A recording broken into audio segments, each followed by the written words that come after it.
Hey everybody, welcome to another episode of Off Script with Pastor Jared and my dear friend, Emily Russell. Welcome to the chamber. This is Bible Trivia with Emily today. All right. Oldest man in the Bible. No, this is a new topic that we want to talk about. The topic of depression is one that we want to deal with today, but totally different from Bible Trivia. Yeah, that wasn't true, everybody. But a different direction is I have made a little diagnostic for myself when I help people in counseling think through whether or not they are depressed. So would you say in your experience with counseling young people that depression is up or down? Up. Let me think about that.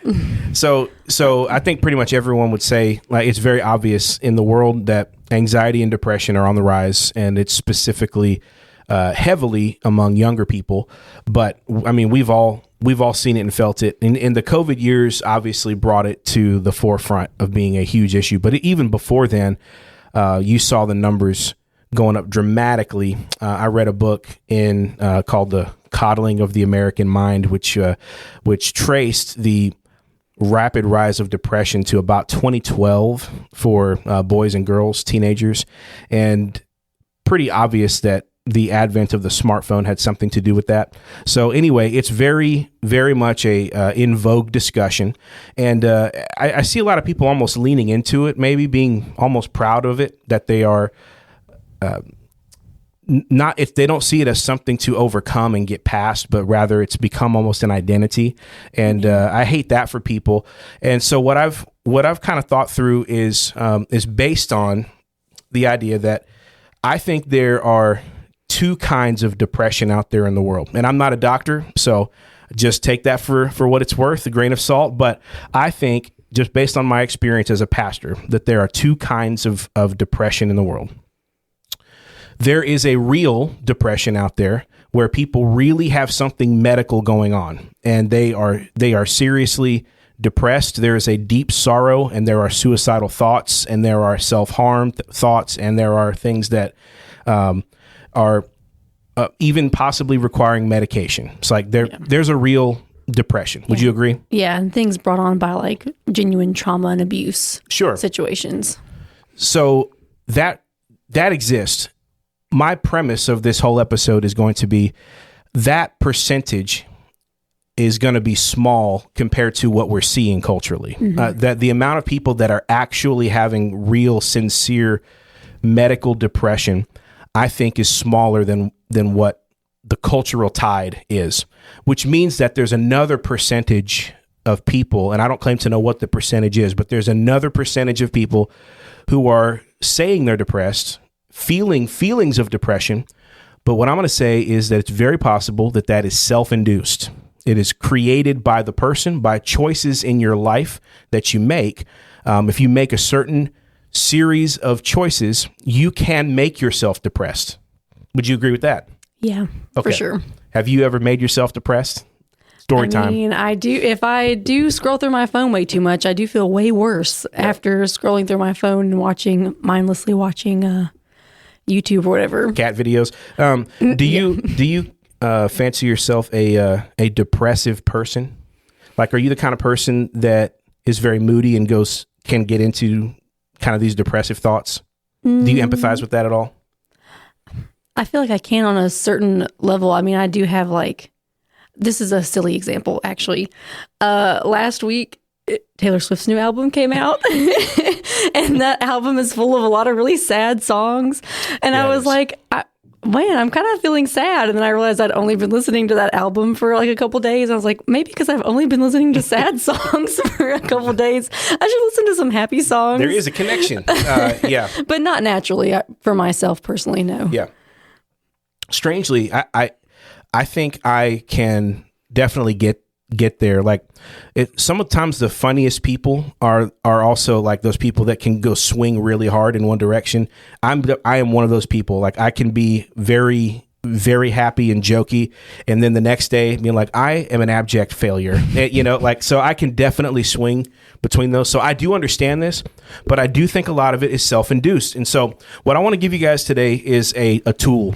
a diagnostic, and hopefully this is an episode you can come back to over and over if you need to use it for yourself, or if you need to use it with a friend, and you're not necessarily a counselor, but you feel that someone might be in a self-induced depression, not necessarily a medical depression where they need to go see a doctor, but they've caused it themselves. So if I'm trying to figure out if somebody is depressed by their own doing, I have 9 little question points to go through here. Okay.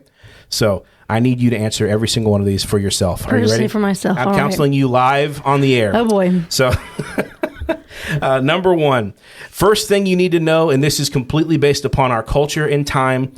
Tell me about your screen time. That's the number 1 question.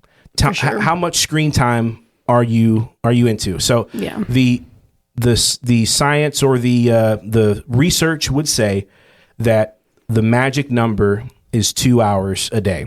If you are in front of interacting with a screen beyond 2 hours a day, especially if it's a smartphone, and they actually say the smaller the screen, the worse it is for you. That's kind of a strange phenomenon too, right? Watching TV on a smartphone is way worse than watching TV on a TV. Interesting. I don't get the science behind that, but that's just what they say. So if you are beyond 2 hours a day, you are going to be depressed. It's just a matter of how much. And every hour after 2 hours, it has a compounding effect. So the difference between 2 and 3 hours is pretty severe, but the difference to 4 hours is really severe. And if I think the average, have you seen numbers lately of like the average number?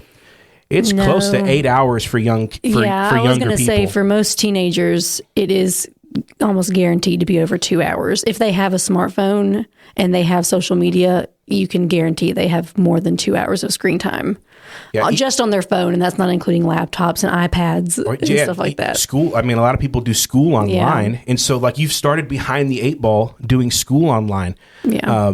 And so if it's just social media, I mean, your average person is doing 4 hours a day just because of that. And so if you are filling your time with that much screen time, you can guarantee that a portion of why you feel the way you do is because of the screens. That is 100%. Like, start there. And I always tell people that if you don't know, or if you are sitting there saying, it's not me, or I'm different than the trend, Go check your screen time right now on your phone and you'll be shocked. First of all, check your screen time. You can do that now. And second of all, take a voluntary media fast where you deactivate your social media and you only use your smartphone for calling and texting people for a week and see what happens. If you experience withdrawals, if you experience withdrawals, you know that you are beyond that marker. So that's number 1. Look at your screen time. Number 2, when do you go to bed and wake up? When do you go to bed and wake up? Emily, when do you go to bed and wake up? Well, I actually tend to go to bed at like 10:30 and wake up at like 6. Do you feel pretty rested in your life? Yeah, for the most part. Yeah. I could go to bed a little bit earlier. That'd be my preference. Okay. But 10:30 to 6 usually pretty good. Yeah. So this is another huge part of it. A lot of times people who are depressed are going to bed very late. They're doing 1, 2, 3 a.m. Times, and a lot of that's paired with playing games or scrolling social media. So two things are both bad together. Yeah, now you're intersecting. You're too far into your screen time, but you're doing screen time late into the night and in the early morning. Which again, there's a thing with the blue light, right? That has activating your brain, and which makes it harder to sleep. So that's a bad combo. Screens late into the night are double bad. Yeah, and there's this thing called a circadian rhythm that I think God built into our bodies, where we are most healthy when we generally follow the sun, the normal calendar rotation of the earth around the sun and what makes a day. So like if you're waking up generally within give or take an hour of the sunrise and you're going to bed, I know we go to bed late as a culture, but generally at nighttime, like don't go to bed in the morning, go to bed at nighttime. You'll be okay. I mean, those 8 hours is what's recommended. I think if you're between 6 and 8, you'll survive. But if you're really going down into that 3-4 hour sleep at night, like that's a good place to start with your depression right there. Yeah. I mean, who can overcome that? What kind of, there's only a handful of people who naturally can go without sleep. Yeah. And that's not something you can just make up for on the weekend. You can't say, oh, well, I'll sleep on the weekend. That's not how your body works. No. You need to have consistent sleep throughout the week. That's huge, is your sleep schedule. So number 3, are you exercising at all? And that, again, this doesn't mean that you are working out in the gym. No, doesn't mean you're crossfitting. Doesn't mean you're doing Ironman. It literally just means, like, is there any moment in the day or in the week when your body's moving beyond sitting in a chair? Going for a walk. A walk, seriously. This is satisfied by going for a walk. It's just that much. The more you sit around and the more your body just kind of gets used to not moving, that feeling of depression settles in. An object in motion stays in motion. An object in rest stays at rest. Yeah, it's true. And I don't know all the science behind what happens in your body when you're exercising, but I'm sure there are chemicals released and things are being healed and changed, and it's a lot better for you. So just like another thing to think about, we'll bring this up in a future point too, but the more overweight you are, the more likely you are to be depressed. Mm-hmm. That comes with its own host of issues. So if you're not exercising at all, and again, I want to lower the bar on that super low, like just taking a walk or walking your dog, it would satisfy this. It's the difference between not moving at all versus moving a little bit is huge in your life. So if you're not exercising at all, that would contribute to depression. Number 4, do you get any sunshine on your skin? All right. I love the sun. It's the sun is my friend. It's one of those things that, like, if you go to work all day, like if you go to work when it's dark in the morning and you get home when it's dark at night, that's terrible. It's really bad for you. I used to have that. I had one of those jobs when I worked at the insurance agency where I'd have to be up super early in the morning to get to work, and then especially in the wintertime, it would be 5 when I got off and it was already dark, and I'd have to and I was in a windowless office, so I didn't see the sun all day. It was terrible. Yeah. I mean, so we learned a lot during COVID about the value of vitamin D, which comes through sun exposure, that it helps your immune system, that just being exposed to the sun and vitamin D is really good for your body. And being in nature helps, being around trees, being around grass. I read a study once that said just walking barefoot on grass releases chemicals in your brain that make you feel happier. Yeah. I don't understand it. Like a little kid. Yeah, I don't understand it, but like I also believe it. I believe it's true. So if you are becoming like a vampire and you were just sitting inside all day and your skin starts to even become clear because of how you can see the blue veins pumping through your skin. Not a great thing. Yeah, you're at a bad spot. Like you do need to get out and get into the sun because that contributes to it. So even if we just like stop right here with these first 4 points, most of these things are true of the average person. Like if we just say people that sit inside all day and stare at screens and go to bed late, like that's normal. That's not weird. That's normal. That's the average person. So anyway, number 5, what is your diet like? What kind of stuff are you eating? So it's a big one. I mean, nobody wants to answer this question, right? Like, yeah. But it does. Big problem. It does play into the things you eat. Absolutely play into how you feel. Mm-hmm. And I can just tell you this from experience. Like when I eat like a lunch that's packed from home, that's like just a normal, not unhealthy lunch that I brought from home that like Abby made for me, I don't feel bad that day. Like I don't feel that sleep nap, that 3 p.m. nap coming on. But when I go to Panda Express, and I do, ladies and gentlemen, on occasion, go get the chow mein, orange chicken, and Beijing beef, and and the egg roll with the duck sauce. I do on occasion go do that. And when I do, that afternoon crash, it hits hard. I feel bad. I feel bad, and I want to just go to sleep. I just want to go to sleep. Yeah. But like I know that that's bad for me, and I know that it affects me mentally. Yeah. Your food affects you mentally. So our diets mostly, I say like I'm involved with this, absolutely.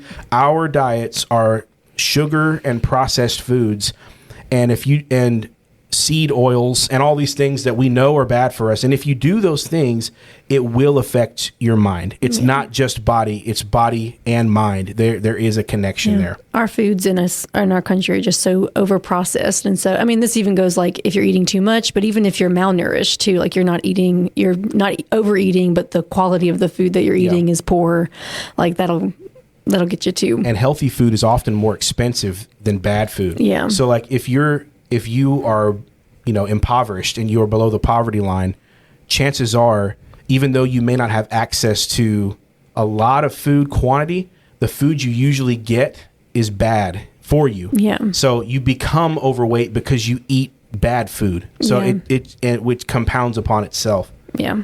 So that's number 5. Number 6 to know if you are inducing your own depression would be, do you spend meaningful time with other people in person? So in-person people time. In person. Yeah, I have to say that now after face COVID. To face. But yeah, in-person time with people in a real community where people know your name and you are making jokes and you're laughing and you're spending time and you can share your troubles. Saying, how are you? And you mean it. Yeah. Not just hey, how's it going? All of that stuff plays into your mental health. And if you are isolated, then you are more susceptible to depression. Which is why, COVID was such a bad time because everyone was isolated. A lot of people were staying at home and not being around. And I feel like we really saw the need for that face-to-face kind of interactions because we were all at home and getting depressed because we weren't around people. And the dark thing about isolation is that the more isolated you are from people, the more likely you are to want to pull away from people. And because then you start saying nobody. So at first it starts with someone inviting you to go out somewhere and you say no, and then you go home. And then even though you said no, you start thinking nobody wants to hang out with me. It's like, but you said no, but people keep asking you often and you want to be isolated, but you hate that you're isolated. And so then you start thinking, no one wants to spend time with me. I don't have any friends. I don't really know anybody here. And it gets worse. The snowball goes. So again, if you don't have any meaningful time with other people in your life, your likelihood for depression is going to go up. Number 7, how do I know if I'm self-inducing my own depression? Are there any challenges in your life that you need to meet and exceed? If the answer to that is no, you're going to be more likely to be depressed. Is there any challenge in your life that would cause you to work uphill, that would cause you to push yourself, that would cause you to dig deep and see what you're made of and meet the challenge and have that feeling of I did it. I stuck in there and I did it. So that can be something as simple as like it's built in for everyone when you're young because of school. School is a everyday challenge. You have to go pass tests, study, play on the sports team. Like all this is built into your life. You need something in your life that you can feel like you accomplished something, like you did something and you're like, hey, look what I did. Look at this thing. Yeah. Work. I mean, even if you're a stay-at-home mom and you have kids, like that can be rewarding. Even if you don't have any of those things, you can create work for yourself. I mean, you can serve in nonprofits or in church, or you can create projects in your backyard. I mean, you can make challenges for yourself, even if you live a fairly easy life.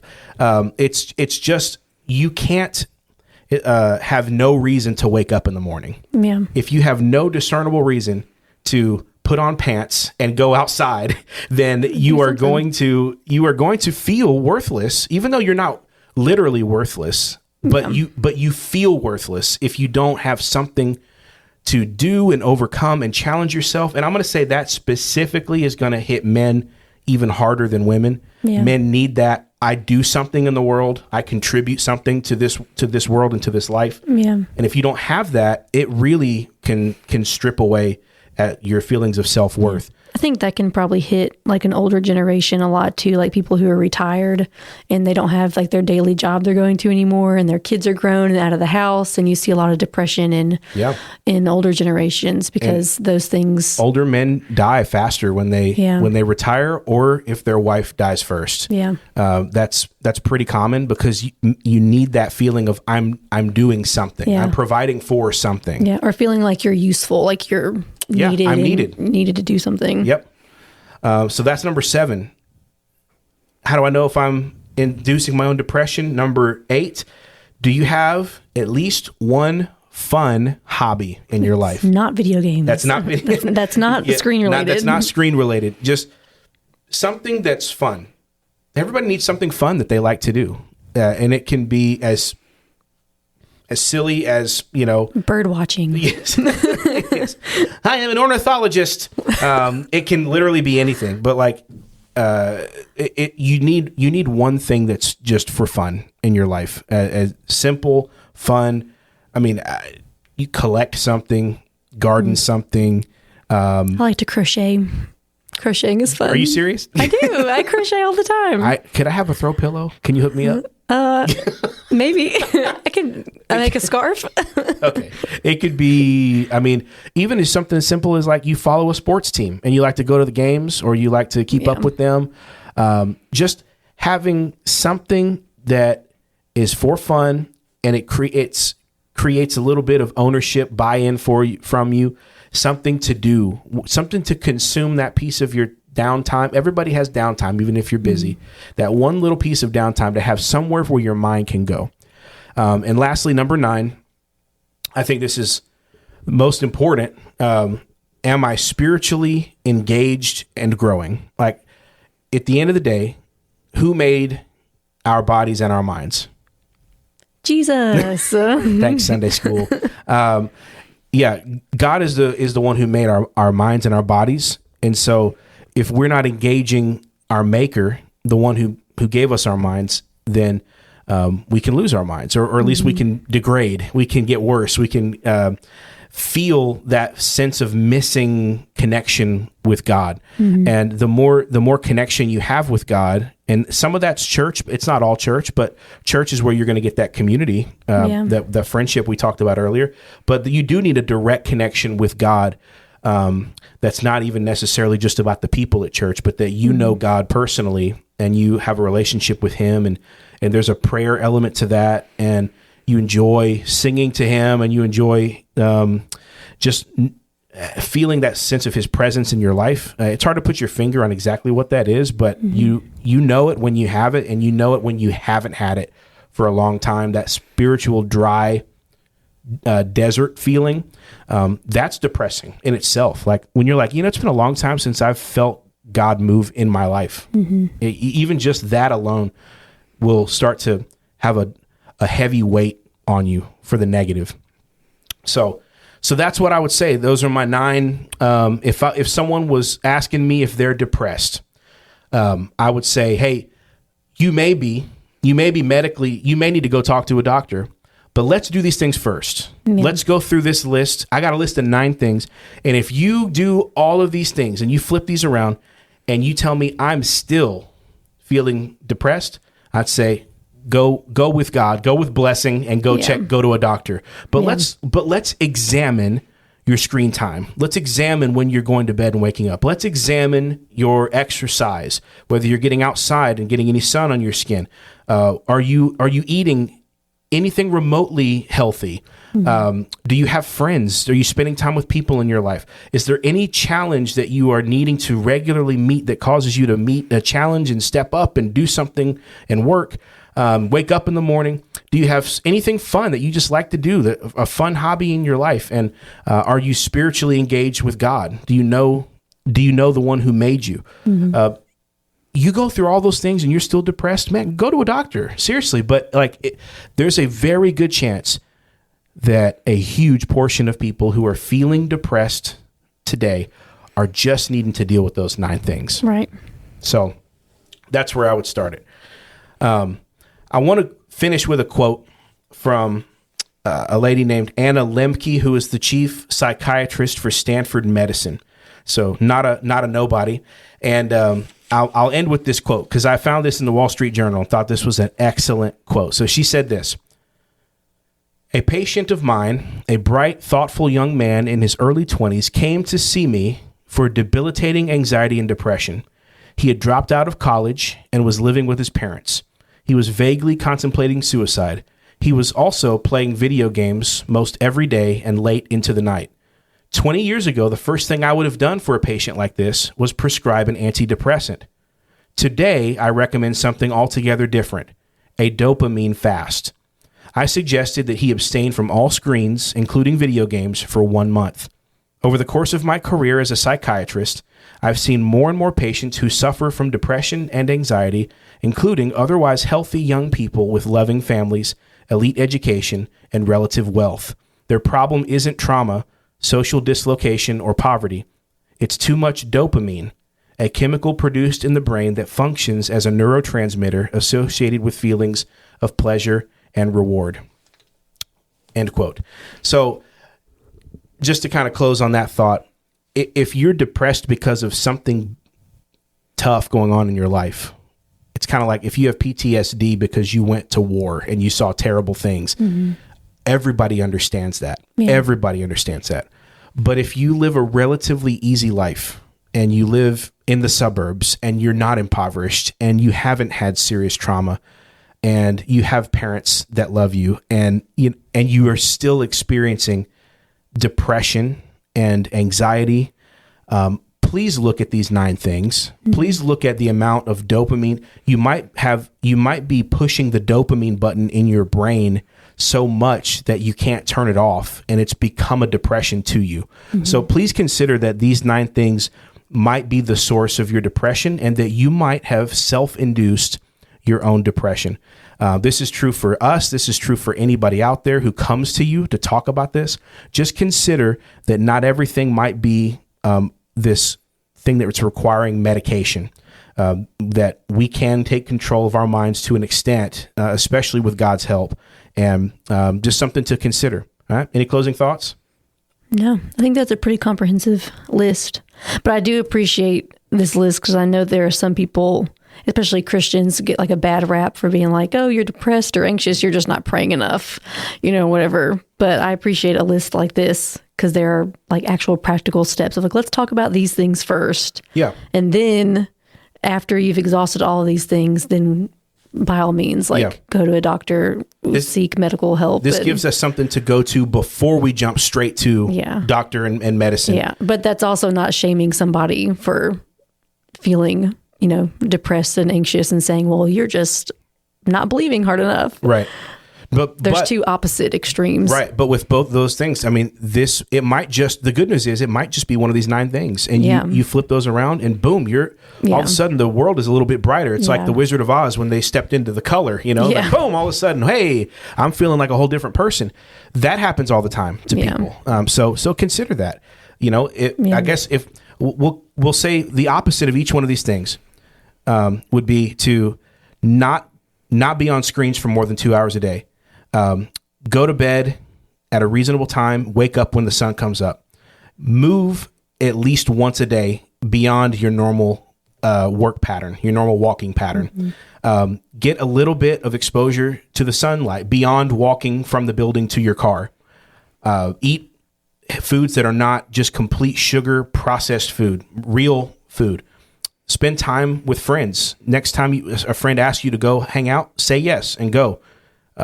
Make sure that you are being challenged in your life. Mm-hmm. Have one fun thing that you do this week. Plan something now that's fun that you like to do. And connect with the Lord. Pray today. Go to church on Sunday. So all of these things, if you do, give you a better chance at not at least having self-induced depression, because it's one thing to have depression. It's another thing to have self-induced depression. So that's what we want to help mitigate. So thank you guys for listening to this episode today. Hopefully it was helpful to you. And hey, share this episode with a friend if you think it's a good fit for them. If you want to submit a topic, kirbywoods.org/offscripts, and you can see a form there to send in any topic for us to review, to cover. And if you want to find any past episode, there's a media player there with all the off script episodes. You can find them much more quickly than scrolling backward through our podcast and all the sermons there. So check that out. Hope to see you guys Sunday, or if you're not with us, that you'll go to a gospel preaching church. God bless. Bye.